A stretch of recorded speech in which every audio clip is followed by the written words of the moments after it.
सैयदो server Mohammad नूर जान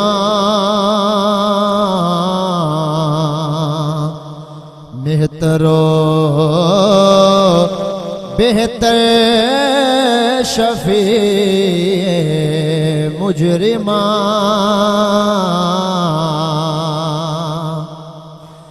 मेहतरीनो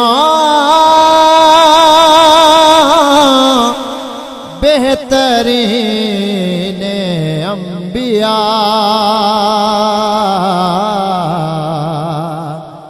जुज मुहम्मद नीस्त दे अर्ज़ो समा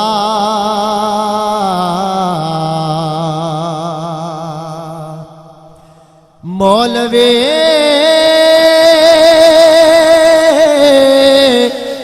हरगिज़ न शुद मौलाए रोम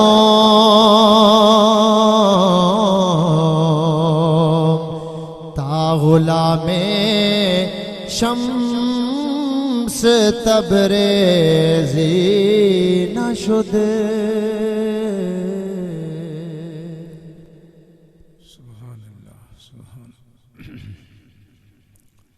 बिस्मिल्लाहिर्रहमानिर्रहीम वस्सलातु वस्सलामु अला सय्यिदिल मुरसलीन व अला आलिहि व अस्हाबिहि व अहले बैतिहि अजमईन। सदर मजलिस मखदूमी व मुकर्रमी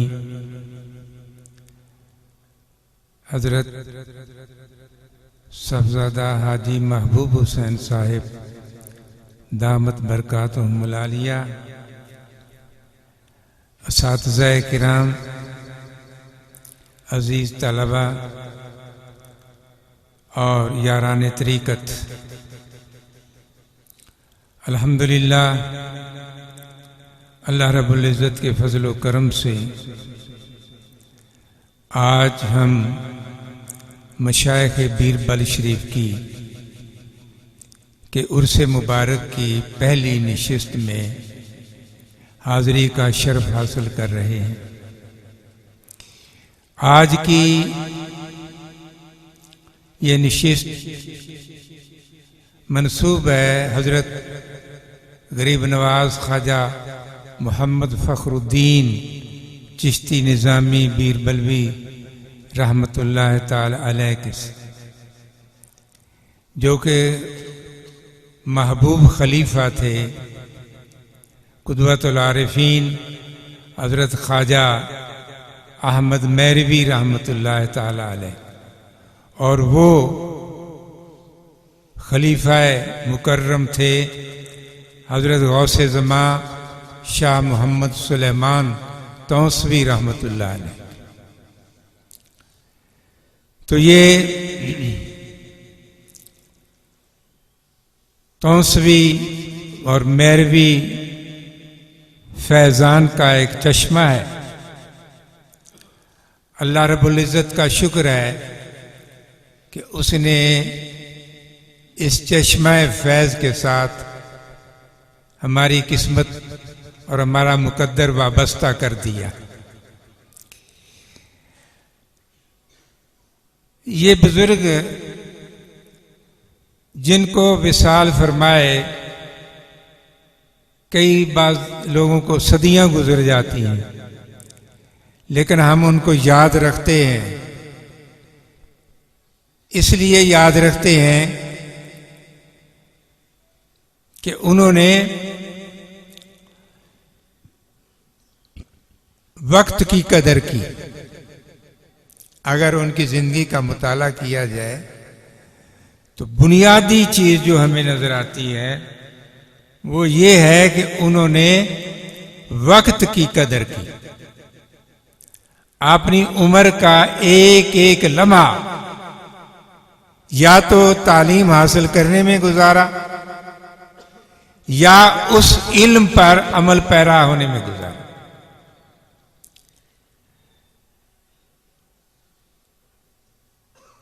आज हम सदियां गुजरने के बाद भी बड़े अदब से, बड़े एहतराम से, बड़ी मोहब्बत से, बड़ी अकीदत से उनके तज़किरे करते हैं और उनकी ज़िंदगी के मुख्तलिफ गोशे लोगों के सामने पेश करते। हज़रत ख्वाजा मोहम्मद फ़खरुद्दीन रहमतुल्लाह ताला अलैह एक बड़े बुजुर्ग खानवादे के साहबजादे थे।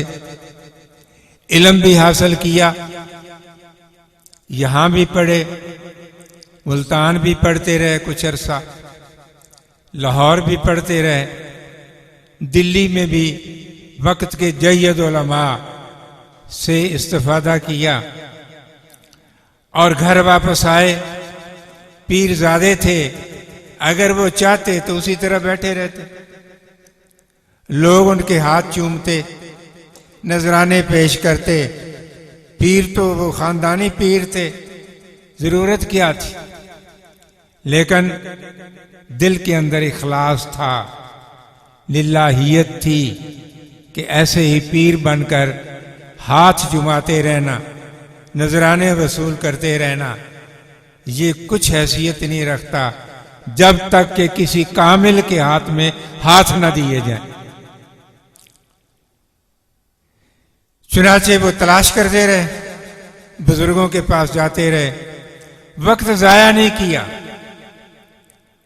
आए, तालीम हासिल करने के बाद बैठ नहीं रहे, हाथ चुमाते नहीं रहे, नजराने वसूल करते नहीं रहे, बड़े पीर बनकर नहीं बैठ गए, तकरीरें और वाज नहीं करते रहे। सोचा कि जब तक अंदर वो रूहानियत का बाकायदा फैज न पहुंचे उस वक्त तक पीर बनकर बैठना ये मुनासिब नहीं। चुनाचे आप गए, तलाश करते रहे बड़े बड़े बुजुर्गों के पास। शाल शरीफ के बुजुर्ग उस वक्त घोड़ा शरीफ हजरत पीर मीर अली शाह साहब रहमतुल्लाह अलैह उनके पास भी गए, मूसा ज़ई शरीफ के बुजुर्गों के पास भी गए, शरकपुर शरीफ हजरत मियाँ साहब शरकपुरी रहमतुल्लाह अलैह की खिदमत में भी गए। दिल्ली में एक बड़े मशहूर बुजुर्ग थे नक्शबंदी सिलसिला के, शाह अबुल खैर देहलवी, उनके पास भी गए। घूमते रहे, तलाश करते रहे, जुस्तजू करते रहे, लेकिन जहाँ हिस्सा होता है, मुकद्दर होता है, तस्कीन वहीं मिलती है। चुनाचे मेरा शरीफ में जब हाजिर हुए तो फिर दरवाज़ा खुल गया,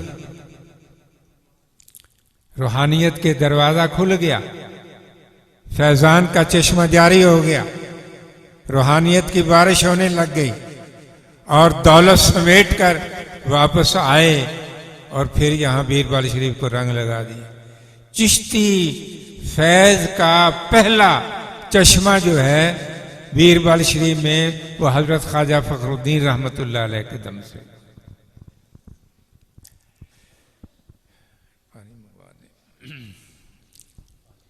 ये तमहीदी कलिमात मैंने इसलिए कहे कि आज का जो सबक है मौलाना रूम रहमतुल्लाह अलैह का, वो इस तरफ हम सब पीर भाइयों को भी तवज्जो दिलाता है और तलबा को भी। ये सारे तालिब इल्म बड़ी तवज्जो के साथ मेरी बात सुने। ये आज का जो किस्सा है, जो कहानी है, वो किसके लिए है? सिर्फ बड़ों के लिए नहीं है, सिर्फ पीर भाइयों के लिए नहीं है, उर्स में शिरकत करने वालों के नहीं है, इसमें सारे तालिब इल्मों के लिए सबक पोशीदा। डॉक्टर अब्दुल रऊफ साहब ने बड़ी आगाज़ किया, अच्छा खूबसूरत आगाज़ किया तलबा की तरबियत के हवाले से। तो मैं इंशाअल्लाह कोशिश करूँगा कि मौलाना रूम रहमतुल्लाह अलैह ने इस वाक़या में जो हम बयान करने लगे हैं, इसमें हमारे लिए क्या तरबियत का पहलू रखा है, हमें क्या सिखाया है, क्या सबक दिया है, क्या हमारे दामन में अपने मोती बखेरे हैं। फरमाते हैं कि एक तुर्क फौजी वो सियाहत करता हुआ अपने घोड़े पर घूमता फिरता एक शहर में पहुंचा। उसके चौक में एक आदमी कहानियां सुना रहा था। पहले ज़माने में किस्सा गो लोग होते थे, कहानियां। वो टीवी तो होता नहीं था, रेडियो भी नहीं होता था। आजकल तो हम सारी दिलचस्पियां टीवी, रेडियो, इंटरनेट और ये यूट्यूब वगैरह उसके साथ उससे सब कुछ हासिल करते हैं। तो उस वक़्त ये चीज़ें नहीं थी।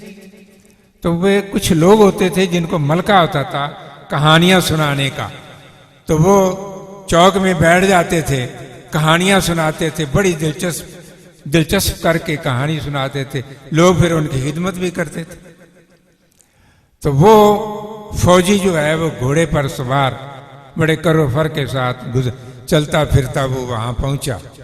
उसने जब वहां कान धरे बैठा और दिल चाहा कि मैं भी इसकी कहानी सुनूं, क्या तो वो हालात सुना रहा था मुख्तलिफ पेशों के लोगों के। दर्जियों का किस्सा बयान कर रहा था कि दर्जी जो होते हैं ये बड़े फराडिये होते हैं, बड़े धोखाबाज होते हैं। जितना भी उनको कीमती कपड़ा दिया जाए उसमें कुछ न कुछ काट के वो रख लेते हैं। तो ये दर्जियों के मतलब वो बात कर रहा था। कहानियां उसने 2-4 सुनाई। अब जब बात खत्म हुई तो उस फौजी ने कहा लोगों से कि ये इतनी दर्जियों के धोखे की बातें सुनाई हैं, मुझे तो आज तक किसी दर्जी ने धोखा नहीं दिया। तुम्हारे शहर में सबसे बड़ा फराडिया दर्जी कौन सा है, धोखेबाज दर्जी कौन सा है, मुझे उसके पास ले चलो और मैं देखता हूं ना वो कैसे धोखा दे सकता है। लोगों ने कहा कि वो बड़ा चालाक है, चालबाज है, तुम उसका नहीं मुकाबला कर सकते। उसने कहा जी मैं कर सकता हूं, शर्त लगा लो। उन्होंने कहा क्या शर्त? उन्होंने कहा भी देखो, अगर तो वो तुम्हें धोखा लगा गया, चालाक की कर गया, तो ये जो घोड़ा है ना तुम्हारा कीमती, ये घोड़ा हम ले लेंगे। और अगर ना कर सका तो फिर हम ऐसा ही घोड़ा तुम्हें तोहफा में और पेश कर। उसने कहा चलो जी ठीक, कौन सा, मुझे रास्ता दिखाओ। उन्होंने नाम बताया, दुकान दिखा दी। चला गया, जाकर वहां बैठ गया। तलबा सुन रहे हैं ना तवज्जो से। जाकर दर्जी से कहा, कपड़ा बड़ा कीमती इतलस, उसका कपड़ा जो था ना, उसने कम ख्वाब उसे कहते हैं, कम ख्वाब भी कहते हैं, बड़ा कीमती कपड़ा, वो उसने उसके आगे रखा। दर्जी ने आंखों पर, सीने पर हाथ रखा और उसे वेलकम किया, खुश आमदेद कहा। क्या कहा जी पहला शेर? गुफ्त सद खिदमत कोनम ऐजो विदाद दस्त बुरदो चश्मो बर सीना निहाद।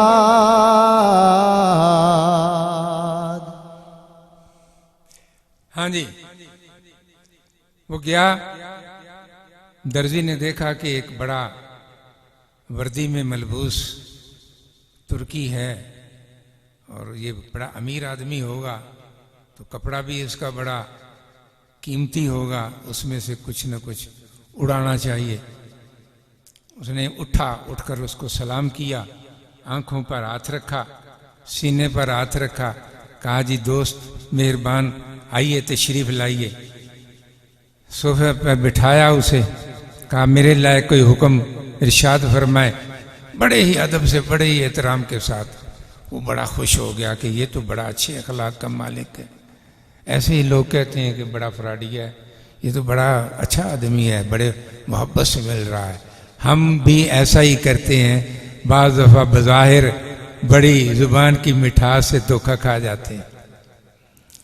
ऐसे ही वो धोखा खा गया, बिठा दिया उसने, कपड़ा आगे रखा कि भाई ये जो है ना, इसको मेरी कबा सियो, और इस तरह सीनी है, ऊपर से तंग हो, नीचे से खुली हो, सारा उसने बता दिया कि इस तरह की कबा। जुब्बा यूं समझ लें कि जुब्बा आप समझ सकते हैं, कबा की बजाय जुब्बा सीना है। उसने कहा जनाब बसरो चशम मैं हाजिर हूँ, तो आप बैठिए मैं माप ले लूँ। उसने माप लिया, माप लेने के बाद उसने उसको काटना शुरू किया। काटते काटते उसने एक लतीफ़ा सुना दिया। अब वो लतीफ़ा इतना दिलचस्प था कि वो फौजी जो था तुर्की, वो हंसते हंसते लोटपोट हो गया।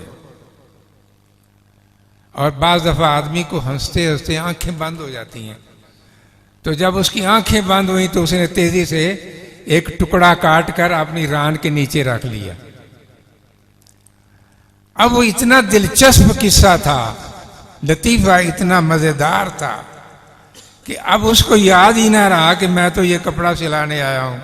उसने कहा यार तू तो बड़ा गुर का आदमी है, बड़ा दिलचस्प आदमी है, इतनी मज़े की तूने बात सुनाई, कोई और इस तरह का वाक़या लतीफ़ा है तो सुनाओ। उसने एक और सुना दिया। सुनाते सुनाते जब वो इतना हंसा कि हंसते हंसते पीछे जा गिरा। मौलाना रूम फरमाते हैं कि हंसते हंसते वो पीछे जा गिरा। जो ही वो गिरा तो उसने एक और बड़ा सा टुकड़ा उसमें से काट के रख लिया। जब दो वाक़यात हो चुके, फिर उसने कहा यार इतनी मज़ेदार बातें हैं तो ये तो मैंने आज तक नहीं सुनी।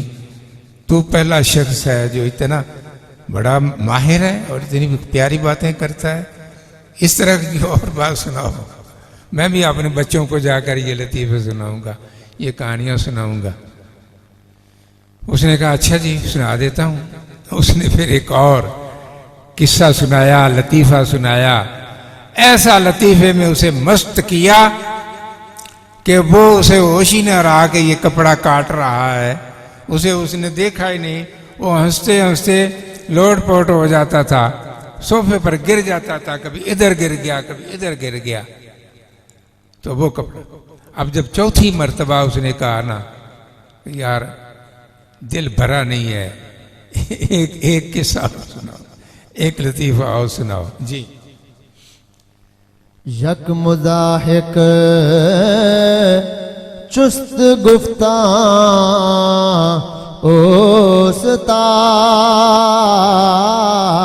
उस्ताद, तुर्क मस्तज़ खंदा शुदस्तो फताद,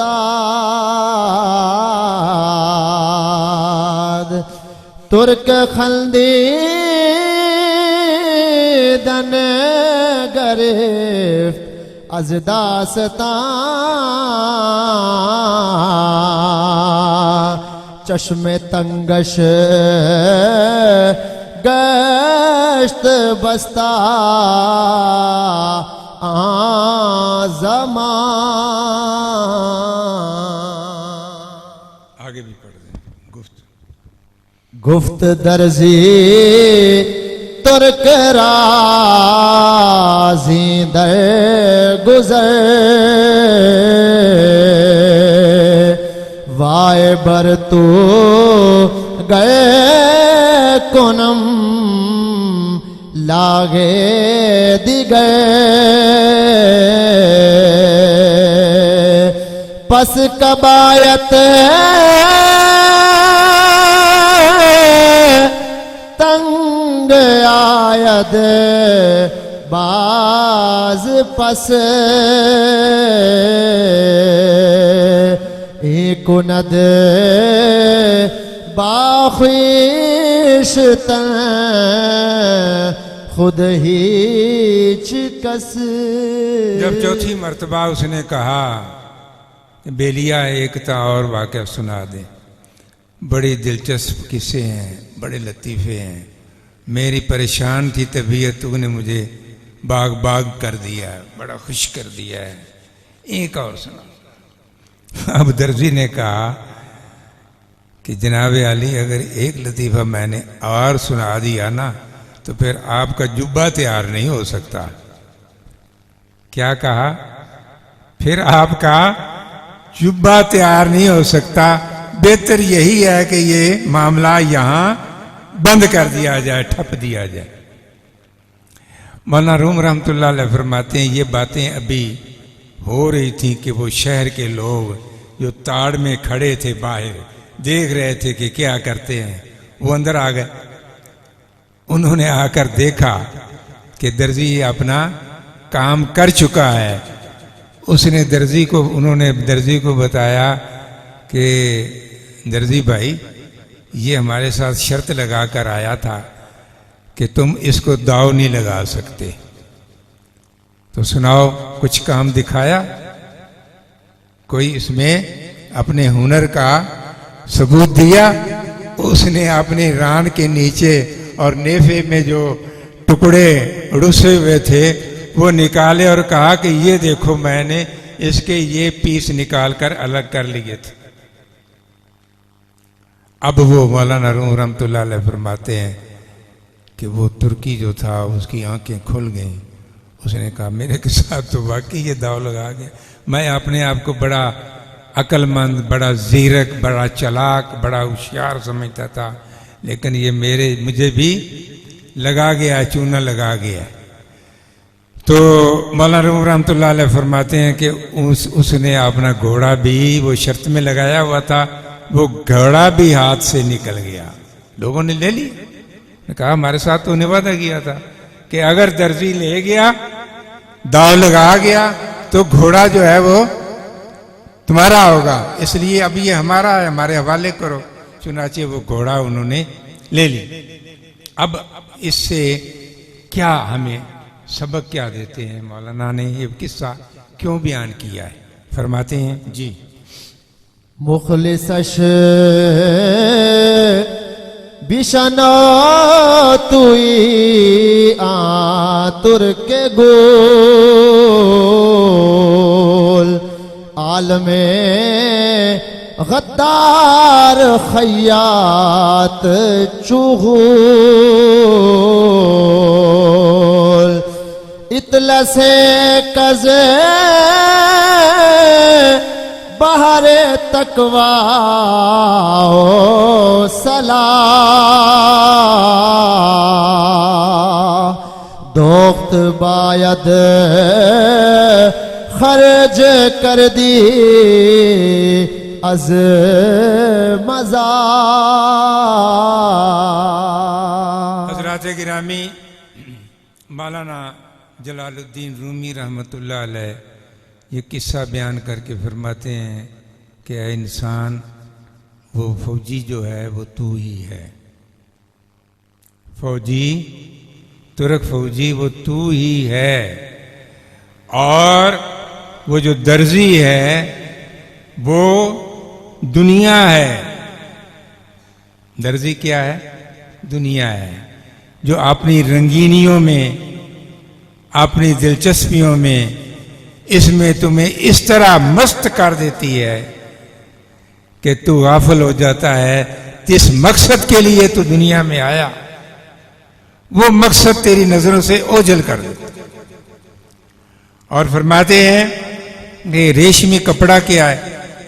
दर्जी तो बता दिया कि दुनिया की रंगीनियां, दुनिया की दिलचस्पियां, दुनिया की ख्वाहिशात, लज्जतें, दुनियावी शहवत, ख्वाहिशात नफ्स, ये सब कुछ क्या है? ये वो दर्जी है जो तेरी कपड़ा काट रहा है। और फरमाया कि रेशमी कपड़ा तेरी जिंदगी है। रेशमी कपड़ा क्या है? तेरी उम्र है, तेरी जिंदगी है। और इस कपड़े से, यानी जिंदगी से, उम्र से तूने क्या करना था? तकवा और नेकोकारी और हुस्ने किरदार का लिबास तैयार करना था। क्या करना था? तकवा, हुस्ने अमल, हुस्ने किरदार, उसका लिबास तैयार कराना था। लेकिन तू दुनिया ने तुझे ऐसी रंगीनियां और लज्जतों में गुम कर दिया कि उस लिबास के तैयार करने से तू गाफिल हो गया। और गफलत और फजूल कामों में पड़ गया और उसने तुझे बर्बाद कर दिया। आगे फरमाया इतलसत इतलसत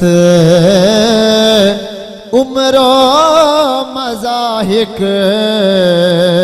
शहवत रोज़ो शब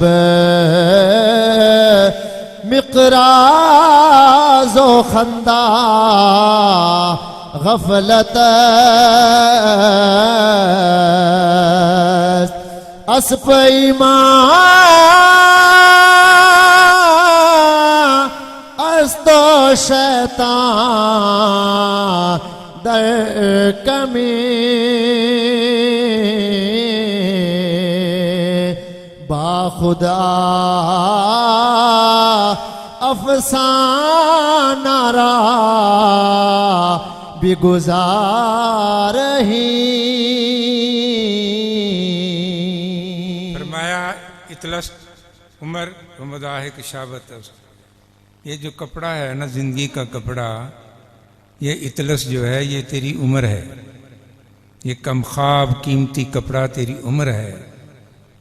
और जो ख्वाहिशात हैं तेरी, नाजायज़ ख्वाहिशात, नाजायज़ तमन्नाएँ, नाजायज़ आरज़ुएँ, वो क्या हैं? वो लतीफ़े। उनको लतीफ़ों की जगह समझ लो। और रोज़ व शब मिकराज, ये दिन आता है गुजर जाता है, रात आ जाती है गुजर जाती है।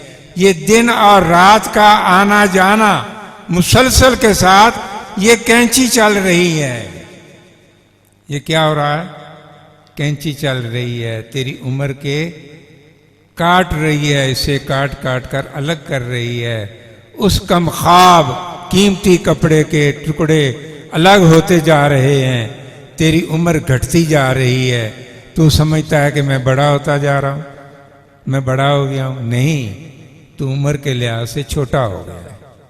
तेरी उम्र कम होती जा रही है। तो फरमाया कि रोज़ शब मिकराज, ये सुबह और शाम जो हैं ये कैंची की तरह है, कैंचियां हैं। वह खंदा गफलत, और ये जो लतीफ़े सुन सुनकर वो मस्त हो रहा था, ये गफलत है जिसने तुझे असल मकसद जिंदगी से बेगाना कर दिया है और गाफिल कर दिया है। अस्ब ईमा अस्त, ये वो जो जितनी जितनी उसमें चीजें थी वो सारी उन्होंने बता दी। अस्प, घोड़े की बात हुई ना उसमें, तो फरमाया घोड़ा क्या है? वो तेरा ईमान है। जो लूटने के लिए अहले शहर तैयार बैठे हैं, वो तेरा ईमान है। उसकी हिफाजत कर, उसको बचा ले, उसको शर्त में हार न देना, बल्कि उसको बचाने की कोशिश कर। ये ईमान बड़ा कीमती है। हमारे पास जेब में अगर पैसे हो ना, तो हम सफ़र में जाते हैं तो बार बार देखते हैं। क्या देखते हैं? कि कहीं वो गिर तो नहीं गए, कहीं गिर तो नहीं गए, कहीं किसी ने निकाल तो नहीं लिए। ये तो पैसों की बात है ना। लेकिन ईमान सबसे कीमती दौलत है हमारी। और हमने कभी ये तवज्जो नहीं दी कि ये ईमान की दौलत जो छीनी जा रही है, घात में ताक में बैठे हुए हैं, जो शैतान और उसके कारिंदे दुनिया में फैले हुए हैं, हर तरफ फैले हुए हैं, जो इंसान को गुमराह करने की, राह से हटाने की और उम्र को बर्बाद करने की कोशिश में लगे रहते हैं। तो फरमाया कि ये घोड़ा, कीमती घोड़ा तेरे पास है और इसको लूटने के लिए अहले शहर तैयार बैठे हैं। इसकी हिफाजत कर। और शैतान दर कमीन, और शैतान घात में बैठा है। बाखुद अफसाना रा बेगुजार ही। फरमाया कुछ होश कर, अकल कर, गफलत के पर्दे चाह कर, और ये जो किस्से कहानियों में तू मस्त हुआ पड़ा है, दुनिया की रंगीनियों में, लज्जतों में और दुनिया की ख्वाहिशात में तू गाफिल हो गया है जिंदगी के असल मकसद से। इससे अब बेदार हो जा और अपना कुछ उम्र गुजरी जा रही है, इस उम्र के ज़ाया होने से इसको बचाने की तदबीर कर।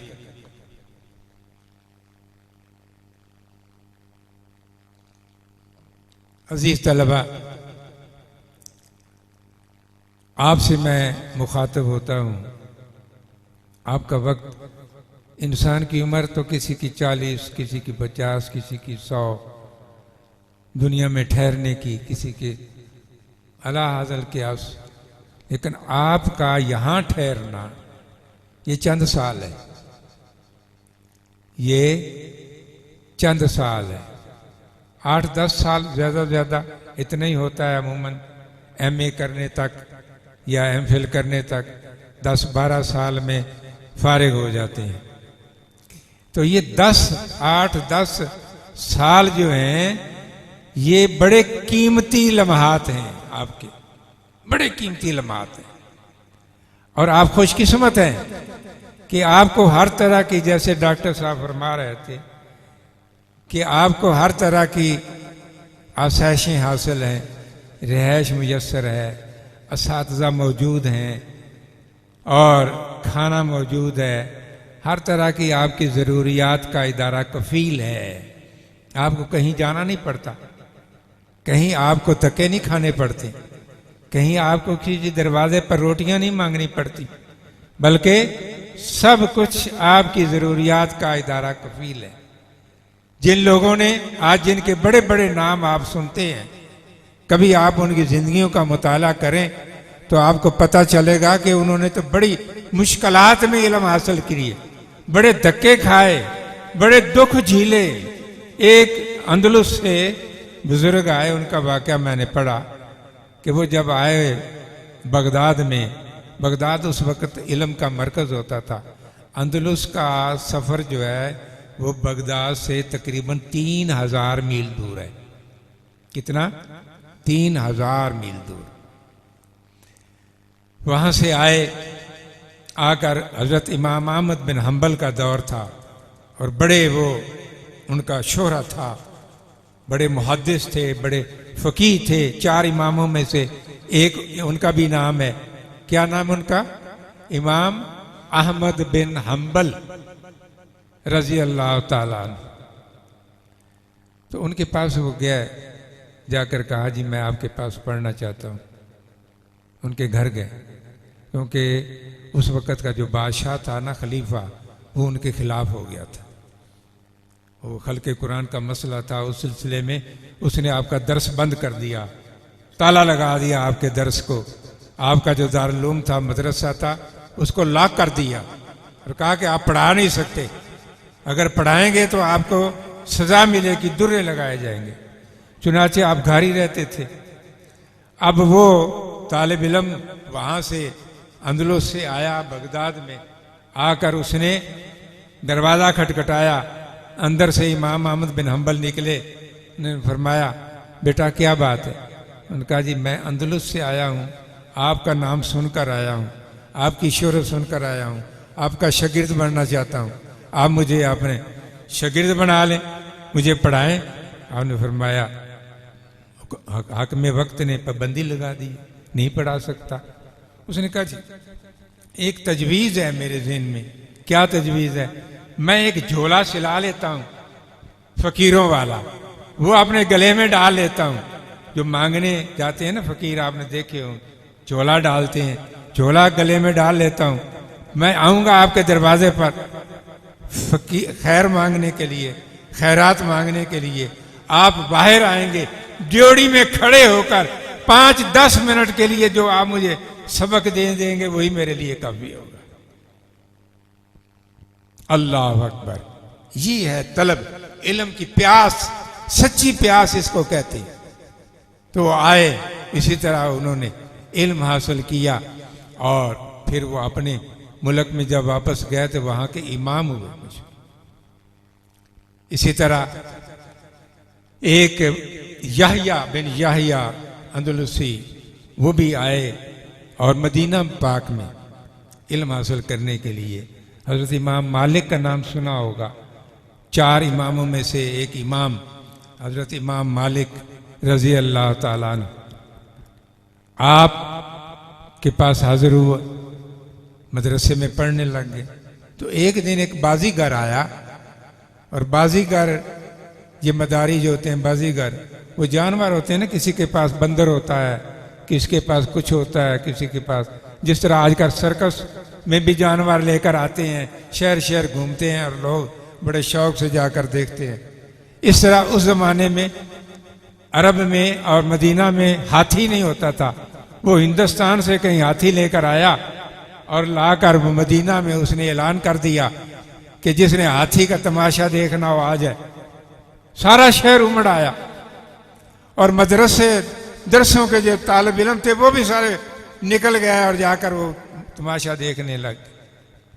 तो वो याह्या बिन याह्या वहां बैठे रहे मदरसे में, वो नहीं गए वापस। जिस वक्त तालिब इल्म वो तमाशा देखकर वापस आए तो आकर पूछा, हाँ भाई ये तू क्यों नहीं गया? बड़ा सूफी परहेजगार बनता है, तू क्यों नहीं गया? उसने कहा कि बात यह है कि मैं 3000 मील का सफर करके आया हूं, अंदलुस से आया हूं। मैं इसलिए नहीं आया कि हाथियों के तमाशे देखता रहूं। मैं जिस मकसद के लिए आया था वो मैं बैठकर अपना सबक याद करता रहा।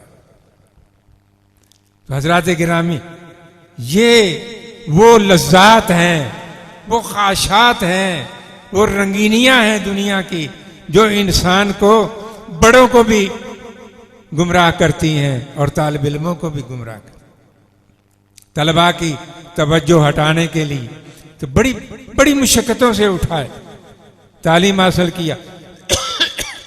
दिल्ली में, दिल्ली के कॉलेज का तालिब इल्म था वो मौलाना ममलूक अली, उस वक़्त अरबी अदब के बड़े माहिर मशहूर थे।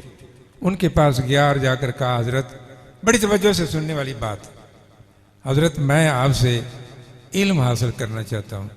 अरबी की कोई किताब जो है ना, हमासा और ये दूसरी किताबें जो हैं ये पढ़ना चाहता हूँ। उन्होंने फरमाया, मेरे पास तो टाइम नहीं है,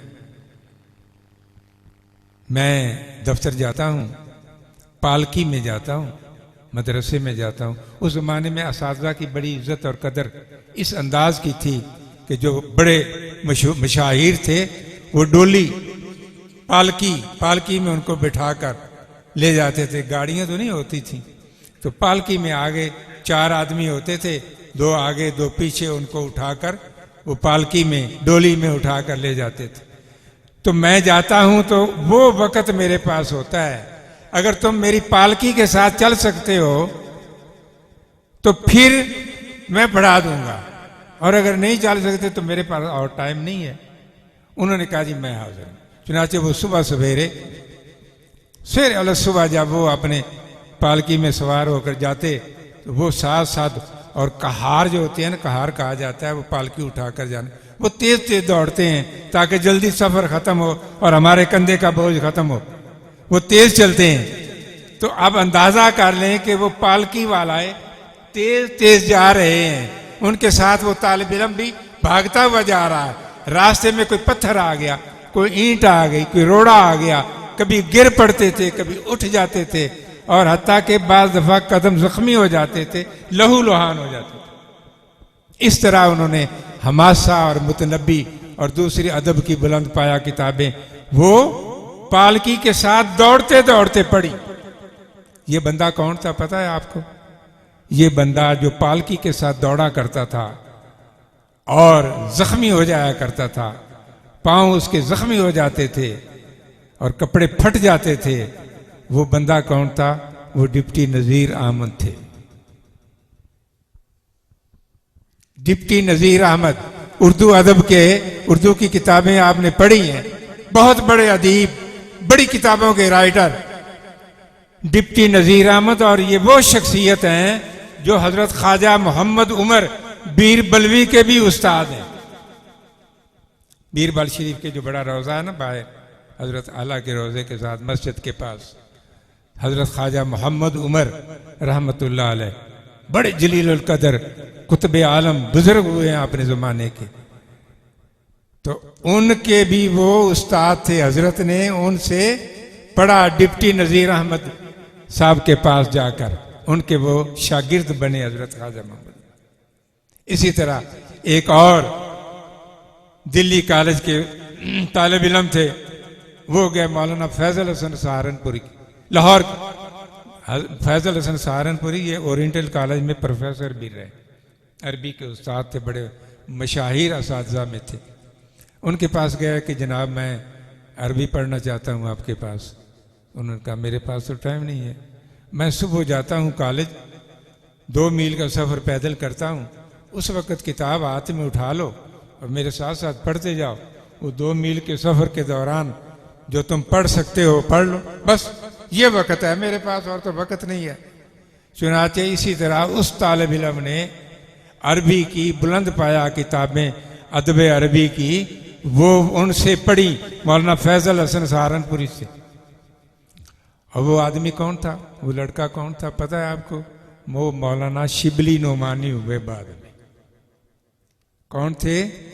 2 मील उस्ताद के साथ तेज तेज चलते चलते, किताब हाथ में है और किताब पढ़ते जा रहे हैं, उस्ताद को सुनाते जा रहे हैं, उनसे सबक लेते जा रहे हैं। इस तरह 2 मील चल कर वो सबक हासिल करते थे। तो अजीज तलबा, ये था जिन्होंने बड़ा मकाम पाया, बुलंद मर्तबा हासिल किया।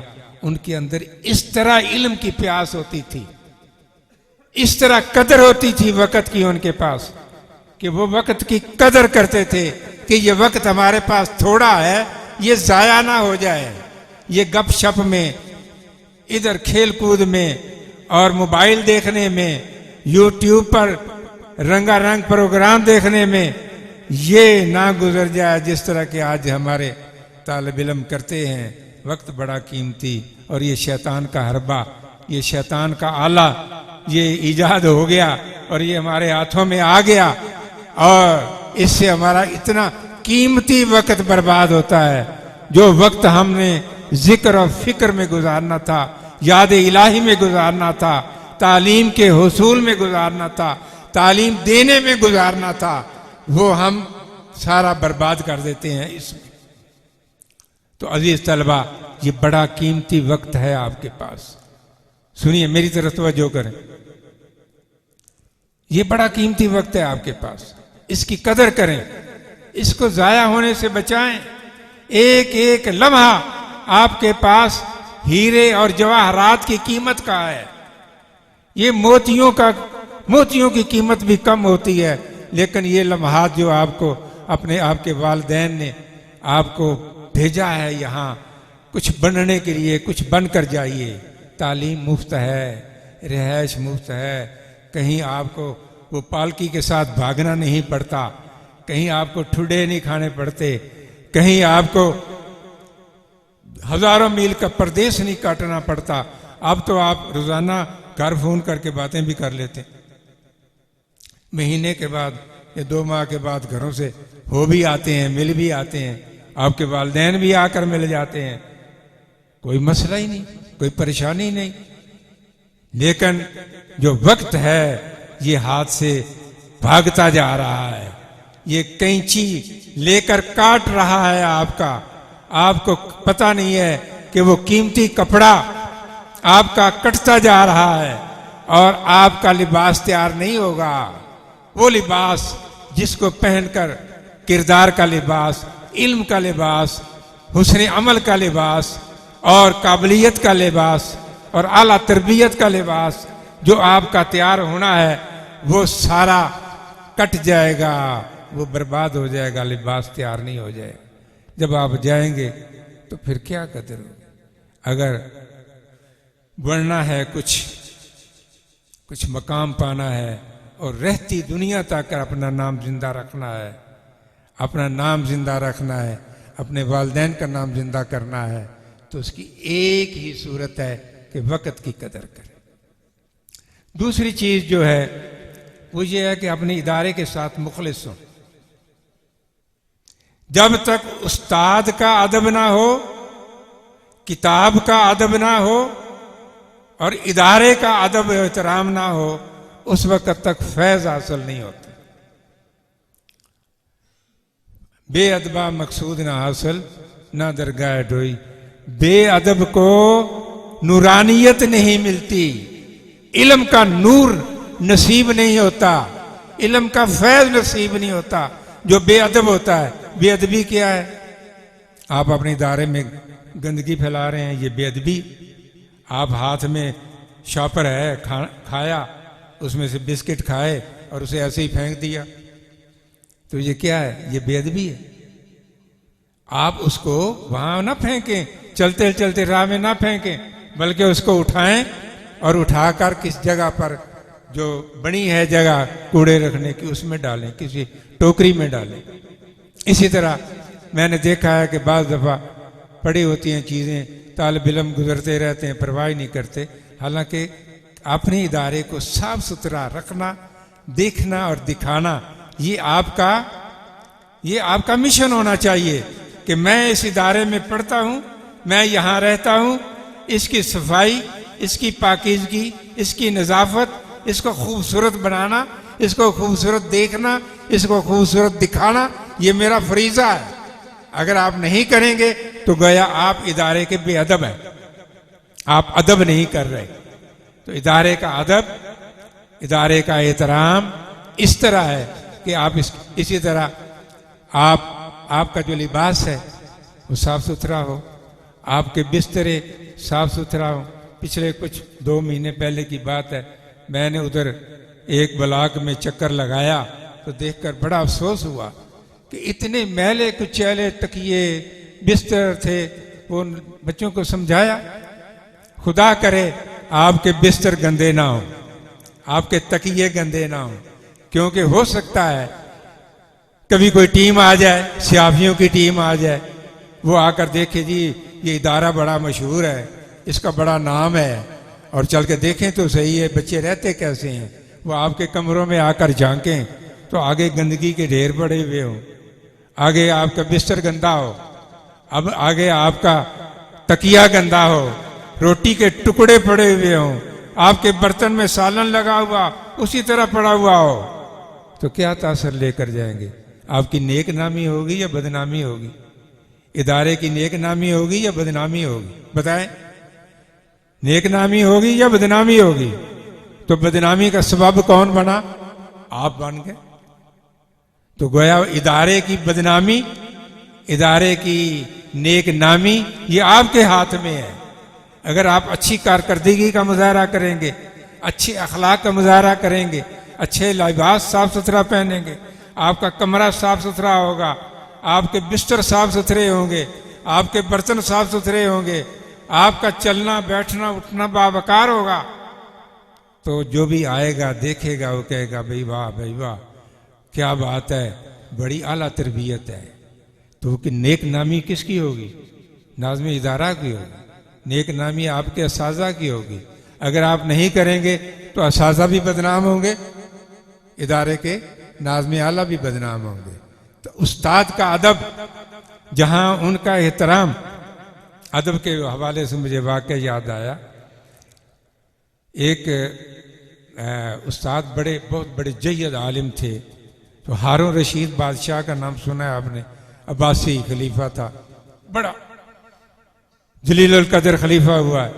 उसका बेटा मामूर रशीद छोटा था, तो उसके लिए तालीग मुकर्रर किया अपने महल में ही कि यहाँ आकर आप पढ़ा जाया करें। उस्ताद वहाँ आते थे, पढ़ाते थे। एक दिन जोहर का वक्त हुआ, सबक अभी ख़त्म नहीं हुआ था, देर हो गई, नमाज का टाइम हो गया। उस्ताद ने कहा कि मस्जिद ज़रा दूर है, चलो यहाँ वज़ू मुझे करा दो। वज़ू कराया। मामूर रशीद जो था उसको कहा कि लाओ लोटा और मुझे वज़ू कराओ। शहज़ादा है, खलीफा वक्त का, हुक्मरान वक्त का बेटा है। उसने बड़े अदब के साथ पानी डाला, उन्होंने वज़ू किया। कहीं हारून रशीद भी देख रहा था, कहीं छुपकर देख रहा था कि ये मेरे बेटे की कैसी तरबियत करता है। हारून रशीद ने पूछा, शाम को मुलाकात हुई तो कहा हज़रत मैंने आपको अपने बेटे की तरबियत के लिए रखा था, लेकिन मुझे बड़ा आज देखकर दुख हुआ, मुझे बड़ा अफसोस हुआ। हारून रशीद ने जब ये बात की तो वो जो आलिम दीन थे वो दिल में परेशान हुए कि पता नहीं बादशाह को पसंद नहीं आया। मामू से मैंने लोटा उठवाकर पानी डलवाया, वज़ू किया, ये शायद इनको पसंद नहीं आया। तो दिल में वो ज़रा परेशानी आई। कहा क्या बात है? कहा जी कि मैंने तो तरबियत के लिए भेजा था, आपको यहाँ रखा है कि आप इसकी तरबियत भी करें, तो ये तरबियत आपने की है। अब वो परेशान हुए तो उन्होंने कहा कि बात ये है कि इसकी ऐसी तरबियत होनी चाहिए थी कि ये एक हाथ से पानी डालता, दूसरे हाथ से आपके पांव मलता। तरबियत इस तरह की होती कि एक हाथ से पानी डालता और दूसरे हाथ से वो पानी डालता, दूसरे हाथ से मलता, पांव हाथ पांव मलता और मल कर धोता। ये था उस वक्त तसव्वुर के असातिज़ा का अदब, और जिन्होंने किया उन्होंने फिर दुनिया में बड़े मकाम पाए। हजरत ख्वाजा गुलाम मुर्तज़ा रहमतुल्लाह अलैह, नाम सुना हुआ है? जिन बच्चों ने नाम सुना है वो हाथ खड़ा करें। सब ने सुना है, माशाअल्लाह। हजरत ख्वाजा गुलाम मुर्तज़ा रहमतुल्लाह अलैह इस खानदान इल्मी रूहानी के जो बड़े बुजुर्ग हुए हैं। पहले मस्जिद के मशरक कोने में जो मज़ार अक़दस है, हजरत ख्वाजा गुलाम मुर्तज़ा रहमतुल्लाह अलैह, बड़ी किताबें आपने लिखी और उनकी किताबों पर MPhil PhD के थीसिस लिखे गए हैं। पंजाब यूनिवर्सिटी में, सरगोदा यूनिवर्सिटी में, फैसलाबाद यूनिवर्सिटी में, मिनहाजुल कुरान यूनिवर्सिटी में उनकी किताबों पर थीसिस लिखे गए हैं। इस पाए के वो बुजुर्ग थे, आलम थे। उनके जो जद्दे अमजद थे हजरत जान मोहम्मद रहमतुल्लाह अलैह, जो इस इलाके में पहले आए तो वो वादी सून में रहते थे, कुरान पाक हिफ्ज़ करते थे उस्ताद से। तो उस्ताद ग्रामी का नाम था मेहर अली साहब, हाफिज मेहर अली। एक दिन ऐसा हुआ कि उस्ताद साहब ने सारे तलब इल्मों को कहा कि जाओ भाई जंगल से ना छोटी छोटी खुश्क लकड़ियां इकट्ठी करके ले आओ। सारे तालिब इल्म गए, जाकर उन्होंने लकड़ियां इकट्ठी की, अपने अपने गट्ठे बांधे, सरों पर उठाए और पहुंच गए। वो हाफिज मेहर अली साहब के जो शागिर्द थे हजरत जान मोहम्मद, जो इस खानदान मुर्तज़वी बीरबाल शरीफ के बड़े जद्दे अमजद थे, वो नहीं पहुंचे। उस्ताद साहब ने पूछा कि क्यों नहीं आए? सारे आ गए, तो जान मोहम्मद कहाँ रह गया? बाकियों ने कहा कि जनाब उसकी जूता टूट गया था, तो वो वहाँ बैठा है, कांटे हैं रास्ते में, पत्थर हैं, संगरेजे हैं, इसलिए वो चल नहीं रहा, वहाँ एक जगह बैठ गया है। उस्ताद गिरामी बड़े शफीक मेहरबान थे। आजकल ऐसा ही जज्बा होना चाहिए असातिज़ा के दिलों में। तालिब इल्म की खैर खाई, तालिब इल्म की मोहब्बत, उसकी तकलीफ़ की तकलीफ़ उसे भी महसूस हो, उसके लिए दुआएं उसके दिल से निकलें। तो उस्ताद गिरामी फ़ौरन उन्होंने लोटा पकड़ा, एक सराही पकड़ी पानी की, और अपना एक जूता नया आया हुआ था, अभी आपने पहना नहीं था, उनके कदम भी छोटे होंगे, मुमकिन है बराबर होंगे, तो वो उन्होंने वो उठाया, उठाकर तालिब इल्म को तलाश करने निकल खड़े हुए। गए, देखा तो वहाँ बैठा उस्ताद गिरामी हाफिज मेहर अली रहमतुल्लाह अलैह ने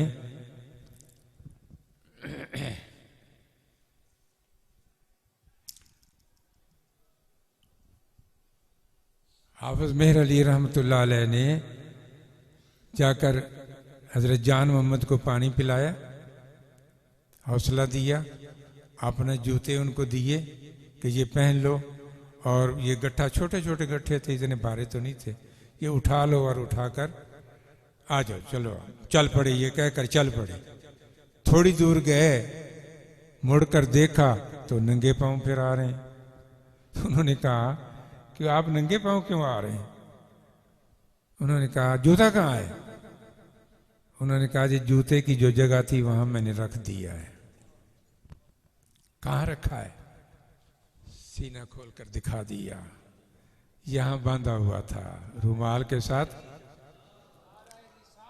या रसूल अल्लाह, सीने के साथ अपने उस्ताद गिरामी का जूता रुमाल के साथ बांधा हुआ था।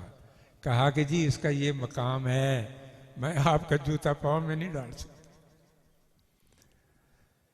अजीजा ने गिरामी, जब तक उस्ताद की कदर इस तरह की ना हो, इस तरह का अदब उस्ताद का ना हो, इस तरह की मोहब्बत उस्ताद की ना हो, एहतराम ना हो, किताब का एहतराम ना हो, इदारे की मोहब्बत ना हो, फैज हासिल नहीं होता।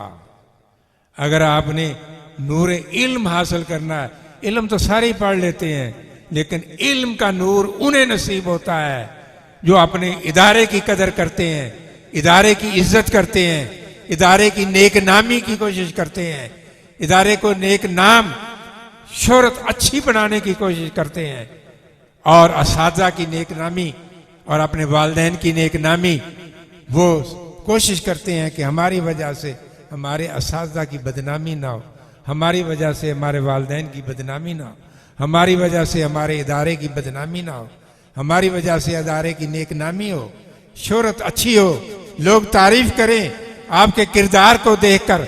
आप घर में जाएं, टोपियां उतार दें और मस्जिद में ही नमाज ना पढ़ने जाएं, तो मोहल्ले वाले क्या कहेंगे, ये कहाँ पढ़ता है, ये तालिब इल्म कहाँ पढ़ता है, ये तो बड़ा बदतमीज है, ये आया हुआ है 4 दिन से 5 दिन से मस्जिद में नहीं आया, नमाज ही नहीं पढ़ी, इसको क्या तरबियत मिलती है वहां।